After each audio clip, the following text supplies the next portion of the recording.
다음 세대 양육은 한국교회 모두의 과제이기도 합니다. 요즘 다음 세대에 사역하면 이 교회 이야기를 많이 하시는데요. 바로 청암교회입니다. 청암교회 이정현 목사 오늘 스튜디오에 모셨습니다. 목사님 안녕하십니까? 네, 안녕하십니까? 예. 자, 청암교회가 청년들의 발길이 끊이지 않는 교회로 소문이 났던데요. 먼저 청암교회 소개부터 해주시면 좋을 것 같은데요. 네, 저희 교회는 올해 77년 된 교회 보니까 슬로건 하나가 역사와 전통이 있는 그런 교회입니다. 네네. 그래서 말 그대로 서울 도심에 자리 잡고 있는 전통적인 교회이고요. 청파동 언덕 꼭대기에 위치하고 있어서 네. 접근하기에는 조금 어려움이 있는 그런 교회입니다. 예, 그렇군요. 많은 분들이 청년 부흥에 대한 질문은 이미 많이 하셨을 테고 답도 많이 하셨을 것 같고 청암교회의 청년 부흥 이야기 어떻게 좀 이야기를 해주실 수 있을까요? 제가 6년 전에 부임해서 보니까 네.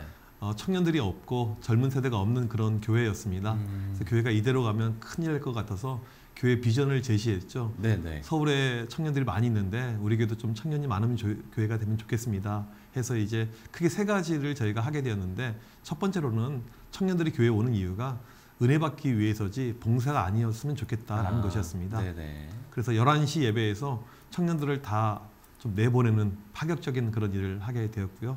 그 다음에 두 번째로 교인들에게 청년들 보게 되면 너 누구 집 딸이야, 누구 집 아들이야 이런 거 물어보지 말고 청년들에게는 딱 두 가지만 주자고 그랬어요. 현금 아니면 카드. 그래서 진실된 사랑을 보여주자. 예. 그리고 세 번째로는 제가 청년들을 본당으로 올려서 예배를 격상시키는, 그래서 본 예배로 만들어서 1시에 제가 설교하는 청년부 예배로 이렇게 만드는 가운데 하나님께서 은혜를 주셔서 코로나 시국에 2년 만에 이 청년들이 100명을 돌파를 하게 되었습니다. 그렇군요. 그럼 이제 목사님이 부임하실 당시와 지금 이제 100명까지도 이야기를 해주셨는데 정말 많은 변화가 있었을 것 같은데 가장 큰 변화라면 어떤 걸 이야기해 줄 수 있겠습니까? 그러니까 청년들이 안 모이는 전통교회 보게 되면 특징이 있는데 네. 청년들이 교회를 안 좋아합니다.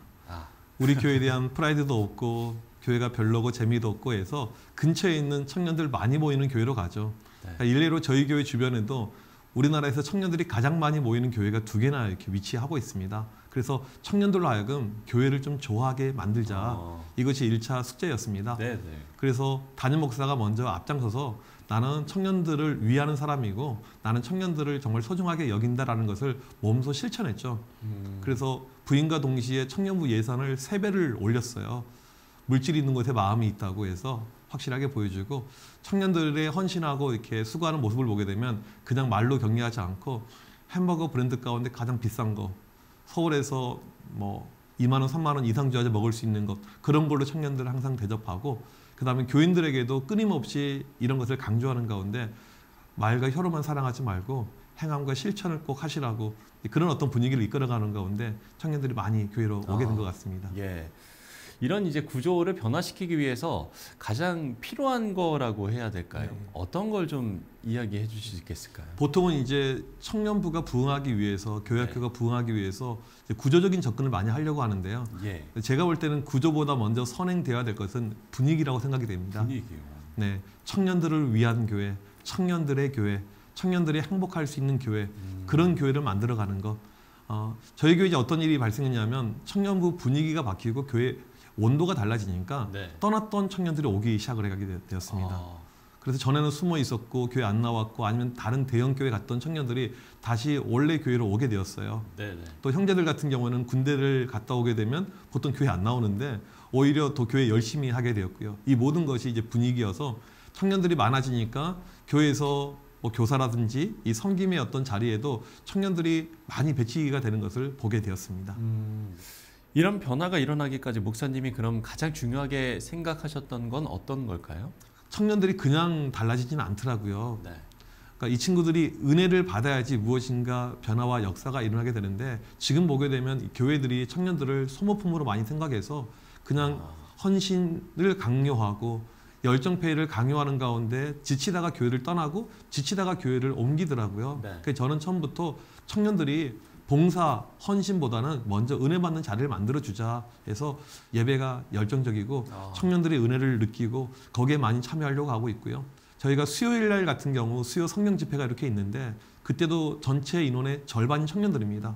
그래서 아예 예배 형식을 청년들이 원하는 스타일로 바꿔서 네. 계속 은혜의 자리로 초대를 하고 있는 가운데 믿음이 들어가니까 이 청년들이 교회에서 섬길 수 있는 동력, 에너지가 계속 만들어진다고 보고 있습니다. 예. 앞서 이제 이야기를 하실 때 뭐 이제 청년들이 이 교회를 떠나서 뭐 다른 대형 교회를 뭐 갔었던 그런 청년들도 있고 뭐 이렇게 이야기를 해주셨는데 그러면 확실히 다르다라고 이야기를 합니까? 우선 이제 대형 교회를 보게 되면 뭐 청년들이 뭐 1,000명 단위 이상 되는 이런 교회를 보게 되면 교회는 좋은데 예배는 좋은데 예. 나라는 존재감이 좀 약하거든요. 그 다음에 교회에서 사람들하고 교제하는 것도 쉽지가 않고요. 근데 저희 교회가 가지고 있는 장점은 대형 교회에서 느낄 수 있는 체험할 수 있는 그런 예배의 장점이 있고 네. 그러면서 소그룹이 상당히 잘 되어져 있어서 일례로 주일날 예배가 끝난 다음에 청년들이 보통 1시간 반에서 2시간씩 소그룹을 하고 가거든요. 거기서 느끼는 어떤 이 펠로우십, 교제, 동지의식 이것이 상당히 좀 크다고 저는 보고 있습니다. 아, 지금의 이런 변화를 만들기까지 그 과정을 좀 돌이켜봤을 때 쉽지 않은 일들이었을 것 같은데 좀 돌이켜봤을 때 어려움이라고 해야 될까요? 가장 큰 나에게 그 목사님께 가장 다가왔을, 그러니까 목사님께서 가장 좀 어렵다라고 생각하셨던 점은 어떤 점일까요? 제가 이런 이야기를 많이 하는데요. 네. 저희 교회는 전통교회고 9분의 장로님이 계시고 또 당회가 상당히 중요한 이런 교회인데 저는 항상 그런 표현을 써요. 진짜 당회는 하나님과 나와 하는 것이 진짜 당회다. 그래서 하나님 정말 내가 하려고 하는 이 목회와 방향성이 네. 바른 것일까요? 이 질문을 새벽에 기도하는 자를 통해서 계속 확인을 합니다. 그래서 하나님께 먼저 컨펌을 1차적으로 받고요. 네. 이 방향성 하나님 보실 때 맞다고 이야기하면 그 다음에 교회적으로는 교인들에게 동기부여를 합니다. 이번에 이래이래해서 우리 청년들의 헌신이 필요하고 선교 많이 가는데 재정도 많이 필요하고 교인들을 설교나 광고 시간에 좀 동기부여하면서 설득하는 일을 하고 있고요. 그다음 마지막으로 당회를 통해서 장로님들이 만장일치로 동의할 때까지 좀 기다리면서 이런 변화를 진행을 하고 있습니다. 예. 구체적인 에피소드도 좀 궁금한데 혹시 생각나는 뭐 에피소드가 있을까요? 네, 있죠. 네, 저희가 청년들이 자발적으로 많이 이렇게 움직이고 네. 교회에 많은 섬김을 하고 있는데 저희 교회가 서울역 옆에 있거든요. 그래서 제가 서울역에 가서 좀 노숙자들 섬기면 좋겠다라는 네네. 그런 아젠다를 당회에서 꺼낸 적이 있었어요. 그런데 반대하는 분이 계시더라고요. 그때 이제 마음이 좀 그렇게 좋지는 않았는데 저희 교회가 어떤 이제 특징이냐면 모든 장로님들이 동의할 때까지 이 안건이 통과가 안 되는 그런 구조입니다.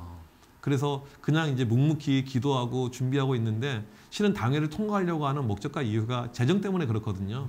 그래서 당회에서 안 되면 어떻게 할까 고민하고 있는데 어떤 권사님이 목사님 그거 돈 제가 낼게요 이렇게 이야기를 하시더라고요. 그렇게 해가지고 이 서울역 사역이 시작을 하게 되었고 네. 근데 그 다음번 당회 때는 또 그냥 쉽게 통과가 되었어요.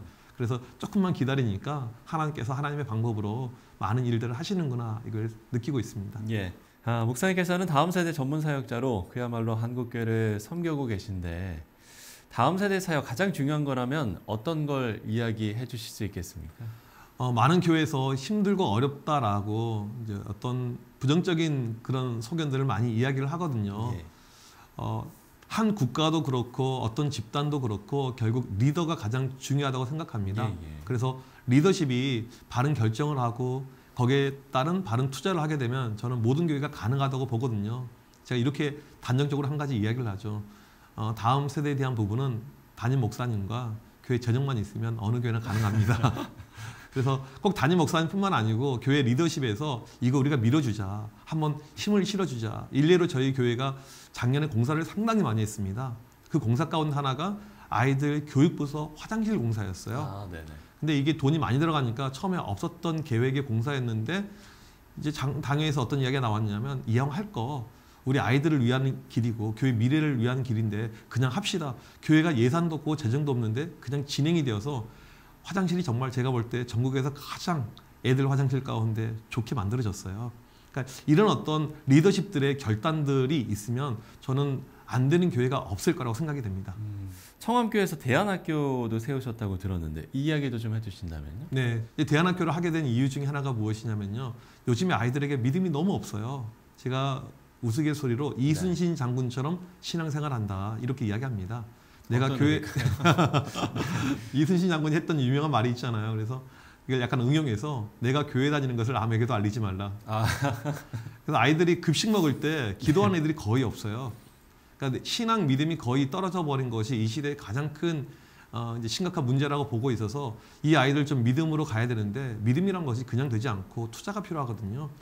의대에 보내려고 유치원 때부터 투자하는 부모들 많이 있잖아요. 아이들 좋은 대학교 보내려고 대치동에 있는 명문 학원 보내는 부모들 많이 있잖아요. 근데 신앙은 투자를 너무나도 하지 않고 있으면서 교회에서는 믿음을 원하고 있거든요. 네네. 그래서 믿음은 투자인데 우리가 투자하는 이런 학교를 한번 만들어 보자.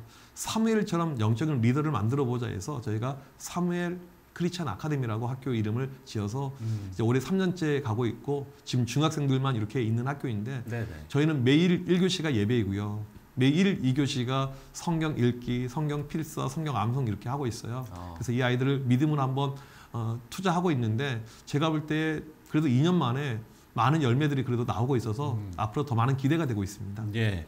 학생들이나 학부모들의 반응도 좋습니까? 어떻습니까? 처음에는 약간 어려워해요. 네. 왜냐하면 평소 때 하지 않았던 기도와 말씀, 영적인 것을 많이 강조하고 그렇죠. 또 그렇다고 공부 안 시키는 것도 아니거든요. 공부도 시키거든요. 근데 정확하게 6개월에서 1년 지나면 애들하고 특별히 부모님들이 너무너무 좋아합니다. 자, 다음 세대의 에너지가 넘치는 교회로 2025년 올해 역시도 사역을 이어가실 텐데 올해 계획 그리고 기도 제목 나눠주시고 오늘 이야기 마무리 짓도록 하겠습니다. 올해는 제가 저희 교회 부임한 지 이제 만 6년 이렇게 되는 해가 되거든요. 예, 예. 그러니까 저한테 상당히 이제 중요한 그 시기라고 생각을 합니다. 올해 저희 교회 표어가 축복의 통로 온전한 예배자입니다. 예. 지금 시대가 너무나도 어려워요. 경기도 좋지 않고 자영업 하신 분들 정말 힘들고 어려운데 그 힘들고 어려웠던 부분들이 교회 예배를 통해서 해소가 되고 하나님께서 주신 은혜로 말미암아 그들이 삶 속에서 축복의 통로로 살아가는 것 이게 저희가 저희 교회에서 교인들과 함께 이루고 싶어하는 그런 바람이고 지금 목표이고 기도 제목입니다. 예. 축복의 통로, 또 온전한 예배를 드리는 교회로 발돋움할 수 있도록 시청자 여러분들께서도 많은 기도 부탁드리겠습니다. 네, 지금까지 청암교회 이정현 목사와 이야기 나눠봤습니다. 목사님 오늘 말씀 고맙습니다. 네, 감사합니다.